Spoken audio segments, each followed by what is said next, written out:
আসসালামু আলাইকুম। আশা করি সবাই ভালো আছেন। শুরুতেই একটা কথা বলে নেই, ইতিহাস খুব অদ্ভুত জিনিস যেটা এক নিমিষেই বদলে যায়। এতদিন স্বাধীনতার ইতিহাস নিয়ে যা জানতাম, গতকালকে ইলিয়াস হোসেন সাহেব এবং মেজর ডালিম সাহেব 2 ঘন্টার ব্যবধানে সব কিছু পাল্টিয়ে দিল। আমি সম্পূর্ণ লাইভটা খুব মনোযোগ দিয়ে দেখছি এবং প্রত্যেকটা কথাই তার যুক্তিসঙ্গত, অসাধারণ। ভাই, একটা কথা মানতেই হবে, ইলিয়াস হোসেন একটা জিনিস একদম কড়া।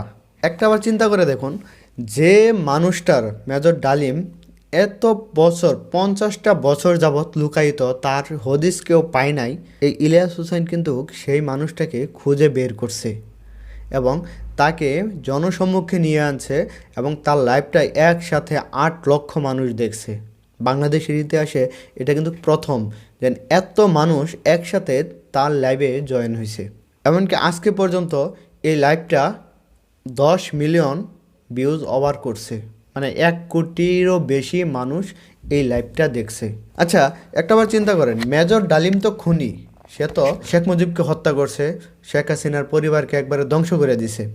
তাহলে একটা খুনিকে মানুষ এত ভালোবাসাকে, এত আকর্ষণ নিয়ে দেখে কা, এই জিনিসটা একটু ভাবেন তো, তার প্রতি মানুষের এত আকর্ষণ কেন? 5ই আগস্টের পর থেকে এখন পর্যন্ত যে সময়টুকু গেল, এর ভিতরে অনেকেই ছাত্রদের উপর বিরক্ত এবং কি বিভিন্ন ধরনের হাসি ঠাট্টা করতেছে, ট্রল করতেছে। আর ঠিক সেই মুহূর্তে ইলিয়াস হোসেন নিশানা ঠিক করে তারপর একদম নিশানার কেন্দ্রবিন্দু বরাবর তীর মারছে, যেটা একদম যারা যারা হাসি ঠাট্টা করতেছিল, ট্রল করতেছিল, তাদের একবারে জায়গা মতো লাগছে। এখান থেকে মানতেই হবে যে ইলিয়াস হোসেন একজন পাক্কা খিলাড়ি। যারা যারা 5ই আগস্টের বিপ্লব নিয়ে হাসি তামসা করতেছিল, এই লাইভ দেখার পর তাদের বিসিমুচি সব লক হয়ে গেছে। আচ্ছা, অফ টপিক্স।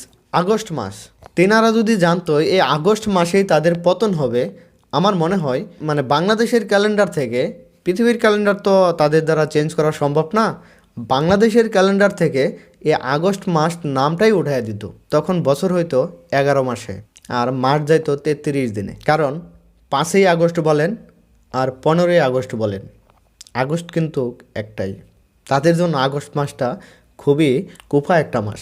লাইভে ডালিম সাহেব বলল ওনার বয়স 75 বছর।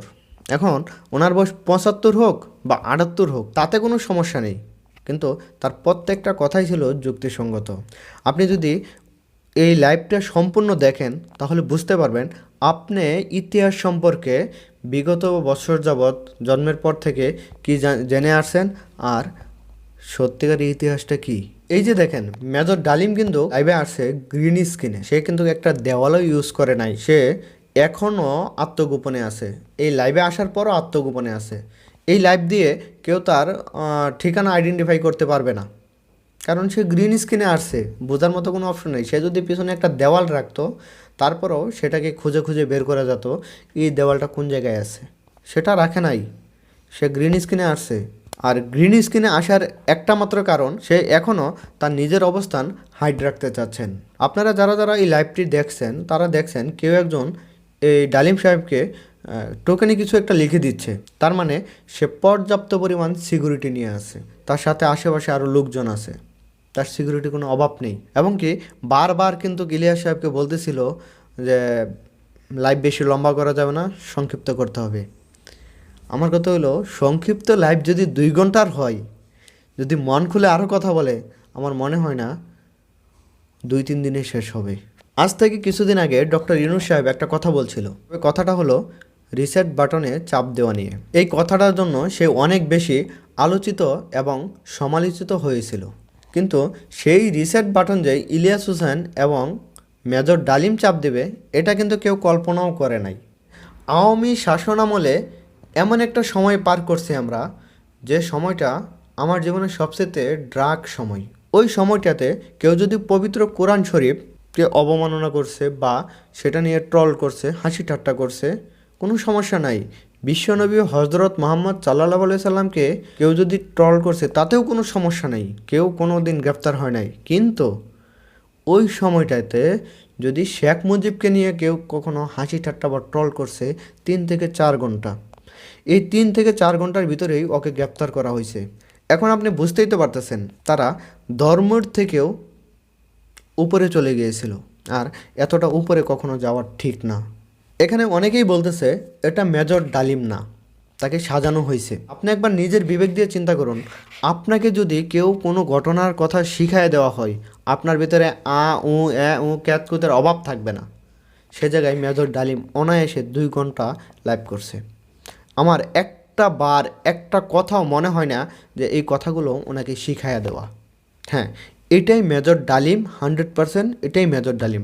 যদি আপনার বিশ্বাস না হয় তাহলে বিবেকের চোখটা খুলে ইলিয়াস হোসেনের লাইভটা আপনি আবার দেখেন, তাহলে আপনি প্রমাণ পেয়ে যাবেন। এখন মেজর ডালিম যদি ইতিহাস না জানে, সে যুদ্ধের সময় তার বয়স ছিল 25 বছর বা 24 বছর, ওই লোকটা যদি ইতিহাস না জানে, আমি 2000 সালে জন্মগ্রহণ করি, ইতিহাসের কি জানি? হ্যাঁ, একটাবার ভাবুন। আমাদেরকে যা শেখানো হয়েছে আমরা তাই শিখছি। আমার নিজেদের কাছে খারাপ লাগতেছে, ভুলভাল ইতিহাস শিখা, ভুলভাল ইতিহাসের ভুলভাল প্রশ্ন দিয়া নিজেরা আমরা পাশ করে ডিগ্রি অর্জন করছি। চিন্তা করা যায়? বাই পিছনে যা ইতিহাস শুনছেন সব ভুলে যান, কারণ সামনের ইতিহাসটা নতুনভাবে রচিত হবে, যেটা লিগ্যাল এবং সত্য। এই ডালিম সাহেবের একটা কথা কিন্তু ভালো লাগছে, পুরা লাইভের ভিতরে একটা কথা একদম হৃদয় কেড়ে নিছে। ওই কথাটা হলো, মানুষ জাতির পিতা হলো হজরত আদম আলাইহিসসালাম, শেখ মুজিব না। এই কথাটা খুব বেশি ভালো লাগছে। সে কখনো জাতির পিতা হতে পারে না। সে যুদ্ধের সময় যতটুকু এফোর্ট দিছে, শেখ মুজিব তাকে সেই এফোর্টের জন্য ততটুকু সম্মান আমার পক্ষ থেকে আমি করি। তাই বলে তাকে বাপ বানিয়ে ফেলানো যাবে না, কারণ জাতির কোনো আব্বা হয় না। ধন্যবাদ ইলিয়াস হোসেনকে সত্য ইতিহাসটা আমাদেরকে জানানোর জন্য, ধন্যবাদ মেজর ডালিমকে সত্যটা আমাদের মাঝে ছড়িয়ে দেওয়ার জন্য। সবাই ভালো থাকবেন, সুস্থ থাকবেন। আর এখানে আমি কাউকে ছোট করে কোনো কথা বলি নাই, এটা কোনো রাজনৈতিক ভিডিও না। কথাগুলো এই মেজর ডালিম সাহেবের লাইভের উপর ভিত্তি করে বলা। ঠিক আছে, সবাই ভালো থাকবেন, সুস্থ থাকবেন। আল্লাহ হাফেজ।